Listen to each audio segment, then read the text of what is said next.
आप देख रहे हैं जीनियस मेकर और मैं यहां पर उपस्थित हूं एक प्यारा से वीडियो लेकर। दोस्तों आज हमारे सामने एक टॉपिक है circle rate versus market value. आखिरकार ये है क्या?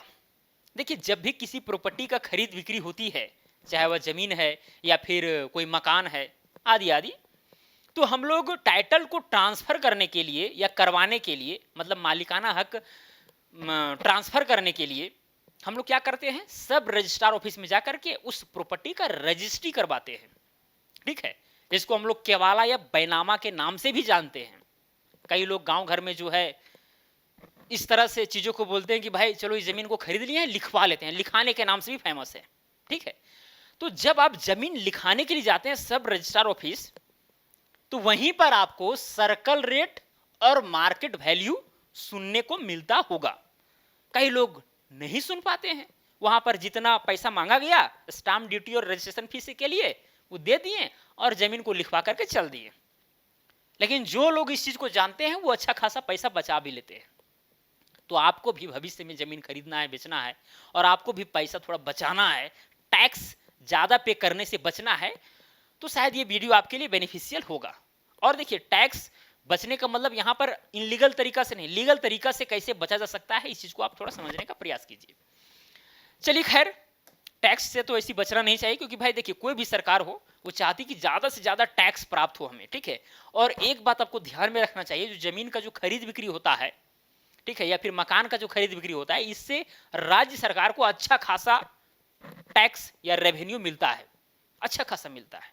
ठीक है, इस चीज को आपको समझना चाहिए, क्योंकि ये जमीन जो है, भूमि जो है, ये राज्य सूची का विषय है। इस पर राज्य सरकार ही फैसला ले सकती है या फिर कानून बना सकती है। ठीक है, चलिए खैर, तो दोस्तों टैक्स से कोई घोटालाबाज ना कर पाए, कोई बच ना पाए, इसीलिए सरकार जो है एक वैल्यू तय करके रखती है। हर जमीन का जो है वैल्यू तय करके रखती है। जैसे कि मान के चलिए ये कोई मौजा है और इस मौजा में यहाँ पर बहुत सारे जमीन है, बहुत सारे प्लॉट है, तो यहाँ पर तय किया गया कि भाई ये जो प्लॉट है इतना ही डिसमिल जो है, 1 लाख डिसमिल, या फिर 1 लाख डिसमिल कहने का मतलब 1 लाख रुपए प्रति डिसमिल या 2 लाख रुपए प्रति डिसमिल सरकार जो है तय करके रख देती है। उसी को हम लोग बोलते हैं एक्चुअली सर्कल रेट।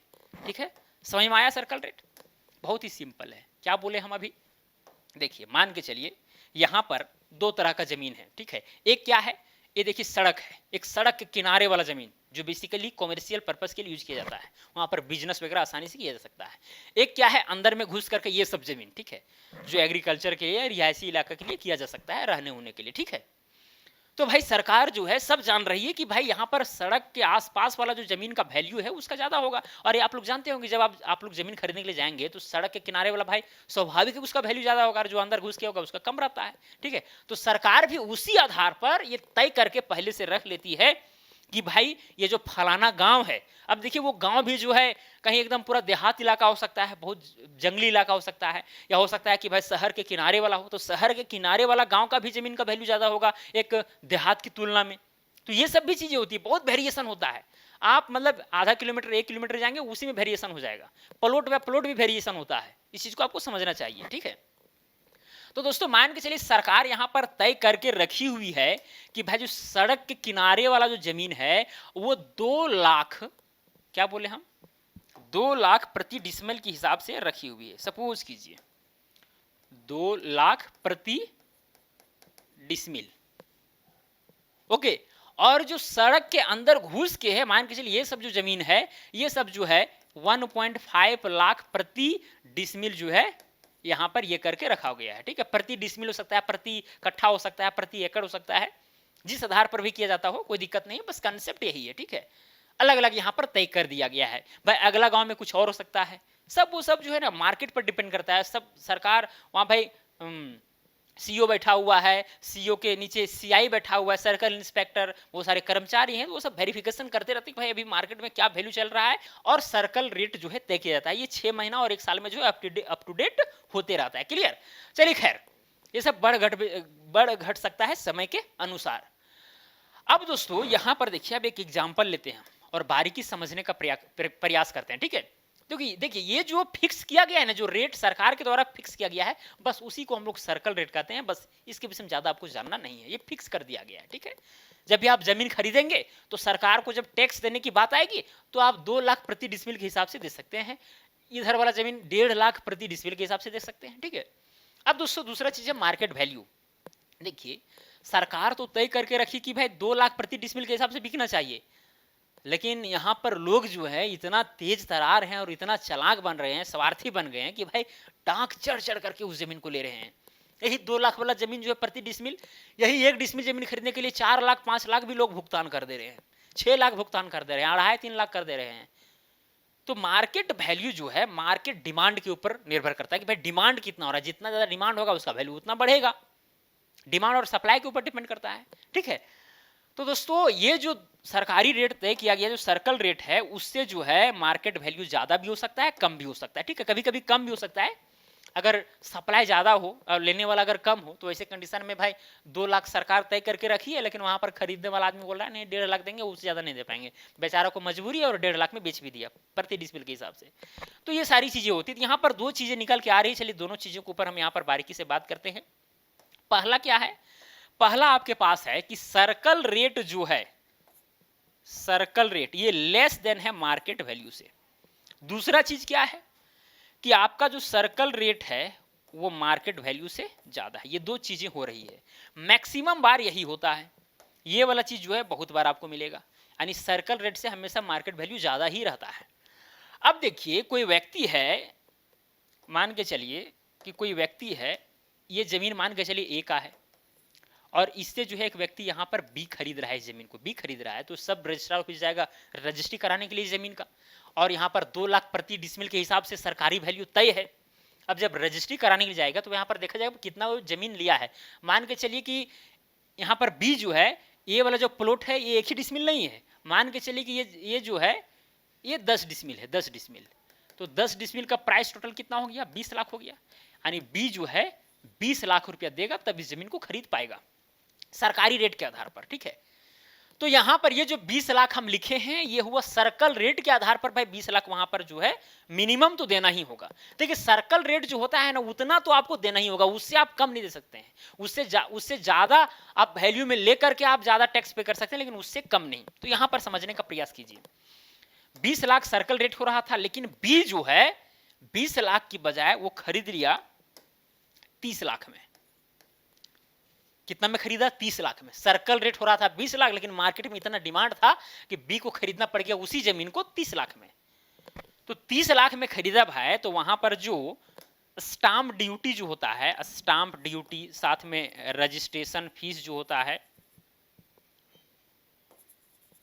फीस जो होता है वो मिला करके जितना भी पड़ेगा उसको देना पड़ेगा, ठीक है। कितना पर देना पड़ेगा, इस 30 लाख के आधार पर देना पड़ेगा। अगर वो दिखाना चाहता है, अगर वो जो क्या वाला होगा, जो पेपर तैयार होगा उसमें अगर वो दिखाता है कि मैं इस जमीन को 30 लाख में खरीदा हूं, तो 30 लाख के आधार पर ही स्टाम्प ड्यूटी यानी एसडी, ठीक है, और रजिस्ट्रेशन फी लगेगा, ठीक है, जितना भी लगे। और ये जो है लगभग 5 to 10% के आसपास लगता है, हर राज्य का अलग अलग है, ठीक है। कई बार जो है कुछ राज्य जो है महिलाओं को छूट भी देता है कि भाई 1 रुपये में रजिस्ट्री हो जाएगा, ठीक है, 1% में रजिस्ट्री हो जाएगा, महिलाओं के लिए छूट है, ठीक है। तो खैर वो सब छोड़िए, लेकिन जनरली देखा जाए तो 5 से 10% के आसपास होता है। यानी अगर वो जमीन 30 लाख में खरीदा है और अगर 10% वहां पर चल रहा है तो फिर उसको 3 लाख रुपए वहां पर पे करने होंगे।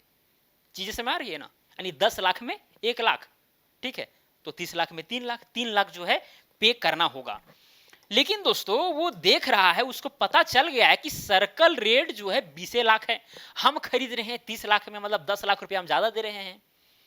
अगर दोनों में सेटलमेंट हो जाता है, खरीदने वाला और बेचने वाला में सेटलमेंट हो जाता है कि भाई ये जो पेपर जो बन रहा है ना, इसमें हम लोग क्या करते हैं कि 20 लाख ही दर्शाते हैं और बाकी बात का जो यहाँ पर 10 लाख जो है वो कैश में तुम ले लो, तुम भी बच जाओगे। ये भी जो है अगर ऑनलाइन ट्रांजैक्शन होता है तो भाई वहां पर जब टैक्स पे करेगा, ठीक है, जब आईटीआर फाइल करेगा तो उस समय दिखाना होगा सारा कुछ, ठीक है, तो उस समय इसको भी टैक्स देना होगा और इसको तो देना ही पड़ रहा है अगर 30 लाख के आधार पर खरीद रहा है तो दोनों में सेटलमेंट होता है, बातचीत होता है कि जो पेपर जो बन रहा है उसमें काम करते हैं कि 30 लाख के जगह पर हम लोग 20 लाख को ही दिखाते हैं, और जब 20 लाख दिखाया जाएगा तो सर्कल रेट पर आ गया, ठीक है, इससे नीचे नहीं दर्शाया जा सकता है, सर्कल रेट से नीचे नहीं दिखाया जा सकता है, ठीक है, उतना में तो आपको लेना ही होगा। तो सहमति बनी और फिर 20 लाख पर टैक्स लग गया। तो 20 लाख पर जैसे ही टैक्स लगा तो भाई अगर 10% उस राज्य में चल रहा है तो 2 लाख ही टैक्स देना पड़ा, तो 1 लाख का यहां पर बेनिफिट हो गया किसको, बी को, 1 लाख बच गया। और ए को भी अगर कैश में पैसा मिल गया तो ये भी जो है टैक्स देने से बहुत हद तक बच सकता है। तो ये सारी चीजें यहां पर हो जाती है जब यहां पर सर्कल रेट कम रहता है मार्केट वैल्यू से, यानी मार्केट वैल्यू ज्यादा रहता है, ठीक है। अब दूसरा कंडीशन है कि सर्कल रेट ही ज्यादा है मार्केट वैल्यू से, यानी ये जमीन 2 लाख प्रति डिसमिल के हिसाब से बिकना चाहिए था, लेकिन यहां पर आदमी जो है इसको 1.5 लाख प्रति डिसमिल खरीदने के लिए तैयार है, 1.5 लाख के हिसाब से 10 डिसमिल जमीन है, तो यहाँ पर 15 लाख रुपया पे किया गया, किसके द्वारा, बी के द्वारा, या जो भी खरीद रहा है उसके द्वारा यहाँ पर रैयत को पे किया गया, कितना, 15 लाख रुपया। अब जैसे ही रजिस्ट्री कराने के लिए पहुंचा तो पता चला कि वहां सर्कल रेट जो है तो 20 लाख है। तो सरकार ऐसा नहीं है कि आप वहां पर बोलिएगा कि 15 लाख रुपया में लिए हैं सर, 15 लाख का ही टैक्स लीजिए, ऐसा नहीं होता है। अगर ऐसा होता तो कई लोग जो है टैक्स चोरी करते, कई लोग जो है 50 लाख का लिए हैं संपत्ति, वहां पर 30 लाख दिखाते और 20 लाख का सरकार को टैक्स ही नहीं जाता। कई लोग जो 1 करोड़ का लेते वहां पर 40 लाख दिखाते, 60 लाख का टैक्स ही नहीं जाता। तो इसीलिए जो है सरकार जो है पहले से तय करके रखी कि भैया ये आपका मार्जिन है, इससे आप ज्यादा में खरीद सकते हैं, इससे ज्यादा वाला वैल्यू में हम टैक्स लेंगे, लेकिन कम में तो नहीं लेंगे, सिंपल सी बात है। हाँ कभी कभी होता है कि सर्कल रेट जो है कभी कभी ज्यादा रहता है एक्चुअल में, ठीक है, कभी कभी गड़बड़िया की वजह से मार्केट में डिमांड कम हो गया है, लोग जमीन नहीं खरीद रहे हैं, तो आप वहां पर जो है सब रजिस्ट्रार ऑफिस में जो भी अधिकारी हैं उससे आप निवेदन कर सकते हैं कि आप जो है एक बार फिर से वहां पर वेरिफिकेशन कीजिए और देखिए कि भाई मार्केट वैल्यू क्या चल रहा है, बहुत वहां पर डिमांड कम हो गया है, सप्लाई ज्यादा है, तो ऐसे कंडीशन में जो है ये चीज कम होना चाहिए, क्या चीज, सर्कल रेट जो है कम होना चाहिए, आप कर सकते हैं, लेकिन ये प्रक्रिया बहुत लंबी हो जाएगी, ठीक है। अब वो करेगा कब ना कब होगा, 6 महीना साल भर लग जाएगा, तो फिर पता चला कि वो जमीन बेचने वाला ही बदल गया और कुछ हो गया, ठीक है। तो ये सारी चीजें हो जाती है। तो कुल मिलाकर के यहाँ पर जो है व्यक्ति को 15 लाख में तो लिया है लेकिन टैक्स देना पड़ रहा है उसको 20 लाख का, अगर यहाँ पर सर्कल रेट मार्केट वैल्यू से ज्यादा है तो ये था सर्कल रेट और मार्केट वैल्यू दोस्तों, और मुझे उम्मीद है कि आप ये दोनों फंडा को समझ गए होंगे, ठीक है। तो आप ऐसे वाला कंडीशन में अगर मार्केट वैल्यू ज्यादा है उस आधार पर अगर आप जमीन खरीद रहे हैं तो बहुत हद तक आप कुछ टैक्स बचा सकते हैं, जिस तरह से यहाँ बी ने 1 लाख रुपया का बचत किया, साथ में जो है बेचने वाला उसको भी कुछ रियायत मिल गया। तो ये सारी चीजें होती है, ठीक है। तो दोस्तों मुझे उम्मीद है कि आप सर्कल रेट और मार्केट वैल्यू में समझ गए होंगे कि क्या ये दोनों में डिफरेंस है और कम ज्यादा होने पर किस तरह से टैक्स लगता है, ठीक है। चीज समझ में आ रही है ना, बस यही चीज है। अगर और भी इसके ऊपर आपको और भी चीजें आपको चाहिए, कुछ अगर छूट गया हो तो आप कमेंट करके बता सकते हैं कि सर इस चीज को आप क्लियर नहीं किए, तो फिर मैं बाद में उसका वीडियो बनाने का प्रयास करूंगा, लेकिन बहुत हद तक मैंने यहाँ पर जो है प्रयास किया है सॉल्व करने का, ठीक है। तो जब आप जमीन खरीदेंगे तो सोच समझ के खरीदिएगा, ठीक है। चलिए दोस्तों, तो आज के लिए इतना ही, अब मिलेंगे अगला वीडियो में। जय हिंद, वंदे मातरम।